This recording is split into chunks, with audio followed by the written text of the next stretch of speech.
शनिवार देर रात जब पूर्णिमा का चांद अपने पूरे वैभवशाली रूप में होगा, उसी वक्त ग्रहण की छाया भी उस पर पड़ेगी। करीब 9 वर्षों के बाद विश्व इस खगोलीय घटना का साक्षी बनेगा। शनिवार की देर रात करीब 1 बजे के बाद चंद्र ग्रहण की घटना दर्ज की जाएगी, जिसका प्रभाव तकरीबन 1.5 घंटे तक देखने को मिलेगा। जहां विज्ञान की नजरों से ये महज एक खगोलीय घटना है, तो वहीं हिंदू परंपराओं के अनुसार भी ग्रहण का अपना महत्व है। माना जाता है कि इस तरह की खगोलीय घटनाओं का मानव जीवन में भी गहरा प्रभाव पड़ता है।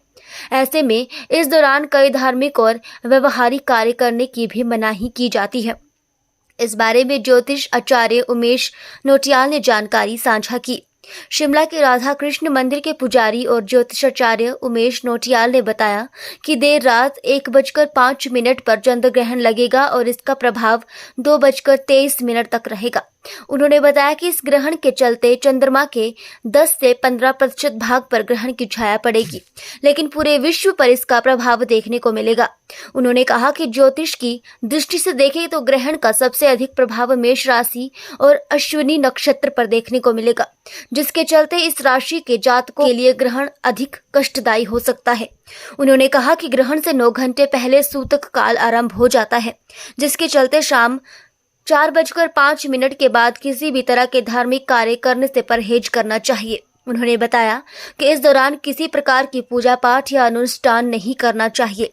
वहीं आज पूर्णमासी का मौका है, ऐसे में व्रत की भी परंपरा है। उन्होंने कहा कि जो भी लोग व्रत कर रहे हैं उन्हें 4 बजे से पहले व्रत का उद्यापन कर लेना चाहिए और आज के दिन चंद्रमा को अर्घ देने से भी परहेज करना चाहिए। क्या कुछ विशेष रहेगा? मंगलम भगवान विष्णु मंगलम गरुड़ध्वज मंगलम पुंडरीकाक्ष मंगलाय तनो हरि। सबके जीवन में मंगलमय हो और कोई भी कष्ट व्याधि किसी के जीवन में न आए, ऐसा ही हमारा जीवन बना रहे। जैसे कि आपको विदित है कि आज चंद्र ग्रहण है और ज्योतिष शास्त्र के अनुसार जब चंद्र ग्रहण पड़ता है तो हमारे पूरे जीवन पर इसका असर पड़ता है। और ये जो चंद्र ग्रहण है खंड का चंद्र ग्रहण है। मात्र जब चंद्रमा पूर्णमासी को पूर्ण रूप में रहता है तो उसका मात्र 10 और 15% के बीच ये ग्रहण पड़ा रहेगा। छाया एक तरह से थोड़ा छाया पड़ेगी चंद्रमा पे, लेकिन इसका जो प्रभाव रहेगा पूरे विश्व पटल पर पड़ेगा। भारतवर्ष से लेकर के आपके जापान, चाइना, आपके मध्य एशिया, अमेरिका, यूरोप, इन सब कंट्रियों में इसका प्रभाव पड़ेगा। और इसका जो ग्रहण का जो समय है मध्य रात्रि 1:05 से लेकर के 2:23 तक रहेगा। और इस ग्रहण में इसका सूतक 9 घंटे पहले लग जाता है और 9 घंटे पहले लग जाएगा तो इसका तात्पर्य है कि 4:05 से सायंकाल में शाम को 4:05 से इसका सूतक प्रारंभ हो जाएगा। इस अवधि से ही हमारे जो जितने भी पूजा पाठ के नियम हैं या जैसे मंदिरों में मूर्ति स्पर्श है, चाहे वो मंदिर हो चाहे घर के देव मंदिर हो, उन मंदिरों में जो मूर्ति स्पर्श होता है वो न करें। और मंदिरों के कपाट 4 बजे से बंद होना शुरू हो जाएंगे और वो ठीक मध्य रात्रि तक जो कार्यक्रम जैसे सायंकाल में मंदिरों में आरती होती है और भगवान की शयन आरती होती है वो कुछ भी नहीं होगा। जैसे इस समय शाम को 4 बजे मंदिर के कपाट या फिर पर्दे बंद होंगे, वैसे ही मध्य रात्रि चला रहेगा। उसके बाद 2:30 बजे के बाद स्नान कोई लोग 2:30 बजे करें, नहीं तो 3 बजे के बाद ब्रह्म मुहूर्त शुरू हो जाता है। 3 बजे के बाद स्नान करें, भगवान का भी स्नान कराएं और तत्पश्चात भगवान को भोग लगा करके स्वयं भी भोजन करें। और विशेष करके इस ग्रहण में जो है समय है वो जैसे कि 4 बजे से इसका सूतक लग रहा है, तो विशेष करके जो अस्वस्थ लोग हैं, जो बीमार लोग हैं या बालक हैं या फिर गर्भस्थ स्त्रियां हैं, वो भोजन कर सकती हैं मध्य रात्रि 11 बजे से पहले। लेकिन कोशिश करें भोजन भी संयम से करें, ऐसा अनर्गल भोजन न करें। और जो गर्भस्थ स्त्रियां हैं वो मध्य रात्रि 1:05 से लेकर के 2:23 तक वो शयन न करें, उसमें भगवान के मंत्र का जाप करें। और ग्रहण काल में कहा गया है कि दान का बहुत बड़ा महत्व होता है। इसमें दान जैसे कि चंद्र ग्रहण है तो इसमें चावलों का दान, गुड़ का दान और साथ में तेल और अन्य वस्तुओं का जो भी आप जिसकी जो राशियां हैं, जैसे कि ये नक्ष जो जो चंद्र ग्रहण है वो मेष राशि पे और अश्विनी नक्षत्र पे पड़ रहा है। तो मेष राशि के जातकों के लिए थोड़ा सा कष्टकारी है। तो मेष राशि का जो स्वामी है मंगल है, उसमें लाल चीजों का दान करें। वैसे ही वृष राशि के जातक सफेद चीजों का दान करें। और वैसे ही अन्य जो 12 राशियां, प्रत्येक राशि के अनुसार इसका दान का माध्यम में बताया गया है, उसके हिसाब से अपनी राशियों के हिसाब से करें। और उसके बाद इस दान में मध्य रात्रि में जो 1:05 से लेकर के 2:24 तक के बीच का समय है, उसमें जितना हो सके अपने गुरु मुख से जो मंत्र ले रखा है उस मंत्र का जाप करें। और नहीं तो महामृत्युंजय, गायत्री मंत्र, ओम नमो भगवते वासुदेवाय, ओम नमो नारायणाय, ओम नमः शिवाय, इन मंत्रों का जाप करें। तो जो जीवन में आने वाले जो परेशानियां हैं मंत्र जाप से वो क्या हो जाती हैं, दूर हो जाती हैं। अब रही बात ये जो शरद पूर्णिमा का, शरद पूर्णिमा आती है तो हमारे जो धर्म शास्त्रों में आता है कि शरद पूर्णिमा में भगवान 16 कलाओं से युक्त होकर के वृंदावन में रास रचाते हैं। और उस दिन चंद्रमा अपने पूर्ण रूप में होता है। और चंद्रमा का जो रूप होता है, प्रतिबिंब होता है, वो हम जो हमारे मान्यताओं में है कि हम उस दिन चंद्रमा के किरणों के सामने खीर बनाते हैं और खीर को रखते हैं।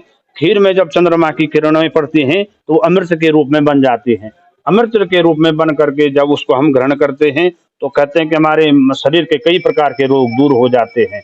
लेकिन इस बार 4:05 से इसका सूतक लग रहा है। और ग्रहण काल में ये चीजें अगर हम करते हैं तो वो भी दूषित हो जाएंगे। इसलिए सभी जो सनातन धर्म को मानने वाले लोग हैं और जो इस वैदिक ज्योतिष शास्त्र को मानने वाले लोग हैं, वो इस बार जो शरद पूर्णिमा की जो खीर है जिसे अमृत बेला में कहते हैं, उसको न रखें, उसके बजाय मंत्र जाप करें, दान पुण्य का कार्य करें तो उनके लिए ज्यादा फलित होगा। और उसमें अगर कोई खीर रखता भी है, जैसे कई लोग कह रहे हैं कि 4 बजे से पहले हम खीर बना देंगे और रात 2:30 बजे के बाद उसको चंद्रमा के आगे रखेंगे, वो बिल्कुल वो बात कहीं भी फिट नहीं बैठती है। क्योंकि वो बना करके रखेंगे तो वो पहले ही क्या हो जाएगी, अशुद्ध हो जाएगी। इसलिए खीर का भोग न लगाएं और न ही उसको चंद्रमा की किरणों में रखें। और जैसे ही मध्य रात्रि में 2:30 बजे के बाद जब चंद्र ग्रहण समाप्त हो जाएगा, स्नान करके स्वयं भी स्नान करें, भगवान का भी स्नान करें।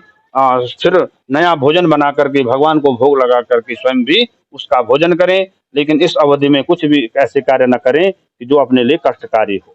कुछ लोगों का जो है जैसे पूर्णमासी है तो व्रत भी आज रखते हैं जी, तो इसमें भोजन किस तरह से करेंगे, शाम को भोजन ये उन्होंने करना तो किस तरह से तो रहेगा। देखिए जो हमारे जो वैदिक पंचांग है उसमें स्पष्ट लिखा हुआ है, मार्तंड पंचांग में अगर कोई व्रत लेता है, या तो अगर व्रत जो पूर्णमासी का व्रत लेता है, या तो वो पूरे दिन व्रत ले और मध्य रात्रि में तक भी वो कुछ न खाए और 2:30 बजे के बाद स्नान करके भगवान को भगवान का भी स्नान करके वो स्वयं भगवान को भोग लगा करके स्वयं भोजन करे। लेकिन इतनी लंबी अवधि तक अगर कोई व्रत नहीं रख सकता है, वो 4 बजे से पहले अपना व्रत खोल सकता है। और व्रत खोल करके सबसे पहले भगवान को भोग लगा करके स्वयं भी भोजन करें। लेकिन 4 बजे से लेकर के वो 2:30 बजे के बीच कुछ भी भोजन न करें, जलपान ग्रहण न करें, तभी जा करके उसको इस पूर्णमासी के व्रत का फल प्राप्त होगा। और बिल्कुल जैसे कि आप लोगों ने भी सुना होगा कि जब हम कभी व्रत लेते हैं तो सायंकाल में सूर्यास्त से पहले हम व्रत को खोल देते हैं। तो कभी कभी जब ऐसी समस्या आ जाती है उसमें कोई वो नहीं है कि हम 4 बजे से पहले जब व्रत खोलेंगे तो उसमें कोई भी वो नहीं है, अनुचित नहीं है। तो 4 बजे से पहले व्रत खोल दें। और इस समय जिन लोगों ने पूर्णमासी का व्रत रखा हुआ है वो पूर्णमासी का व्रत 4 बजे से पहले खोले। और चंद्रमा को अर्घ देने की जहां तक बात है तो कोशिश करें उस दिन चंद्रमा को अर्घ न दें, मानसिक रूप से चंद्रमा का ध्यान करें, तो उससे भी हमको पूरी पूर्णमासी के व्रत का फल प्राप्त हो जाएगा। कितने वर्षों के बाद ऐसा हुआ है कि पूर्णिमा भी आई है और इसके अलावा ये 9 वर्ष के बाद, ये 2011 में भी ऐसी स्थिति थी। इसमें रात्रि को 1:05 से लग रहा है। 2011 में वो कम से कम शाम को 6 बजे के करीब वो ग्रहण था। इसलिए 9 वर्ष पहले भी ये समस्या आई थी और ये ठीक 9 वर्ष बाद ऐसी समस्या आई है। इसलिए इसमें कोशिश करें, मंत्र जाप करें और जितना हो सके अपने हाथ से दान पुण्य का करें। और ग्रहण के बाद अगर किसी के घर से नदी नजदीक हो तो तीर्थों में स्नान करें, नहीं तो घर के जो गंगा जल है उसमें गंगा जल डाल करके उसी से स्नान करके इस ग्रहण का लाभ लें। चंद्र ग्रहण से किन लोगों को ज्यादा नुकसान हो सकता है। जैसे कि मेष राशि में है और अश्विनी नक्षत्र में है, तो मेष राशि के जातकों के लिए ज्यादा कष्टकारी है। तो उसमें वो लोग क्या करें, विशेष रूप से अपने हाथों से पुण्य का कार्य करें, दान करें, मंत्र जाप करें। और प्रत्येक राशि, ग्रहण का प्रभाव प्रत्येक राशि पे पड़ता है, तो प्रत्येक राशि के जातकों के लिए अपनी राशि के अनुसार, जैसे कि मेष राशि का स्वामी मंगल है, उसमें लाल चीजों का दान करें। वृष राशि का स्वामी शुक्र है, उसमें सफेद चीजों का दान करें। और उसके बाद वृष राशि के बाद आता है मिथुन राशि, उसमें हरी चीजों का दान करें। और तत्पश्चात मिथुन के बाद कर्क राशि आती है, कर्क राशि में भी सफेद चीजें जैसे चावल, दूध आदि का दान करें। और फिर आती है कर्क के बाद सिंह राशि, सिंह राशि में लाल चीजों का, गुड़, मलका, गेहूं, इनका दान करें। और सिंह राशि के बाद पुनः कन्या राशि आती है, कन्या राशि में भी हरी चीजों का दान करें। तुला राशि में सफेद चीजों का दान करें। ऐसे करते हुए 12 राशियां हैं, जैसे धनु राशि और मीन राशि है, उसमें पीली चीजों का दान करें। कुंभ और मकर राशि में काली चीजों का दान करें। वृश्चिक और मेष राशि में लाल चीजों का दान करें। लेकिन कोशिश करें, थोड़ा भी करें लेकिन उससे श्रद्धा से करें। और जो ग्रहण काल है उसमें अनर्गल बातों से बचें, और उसमें मंत्र जाप जितना हो सके उसको करें, क्योंकि ग्रहण काल में कोई भी मंत्र जाप करेगा तो वो मंत्र सिद्ध हो जाता है, वो हमारे आने वाले समय के लिए वो लाभकारी होता है।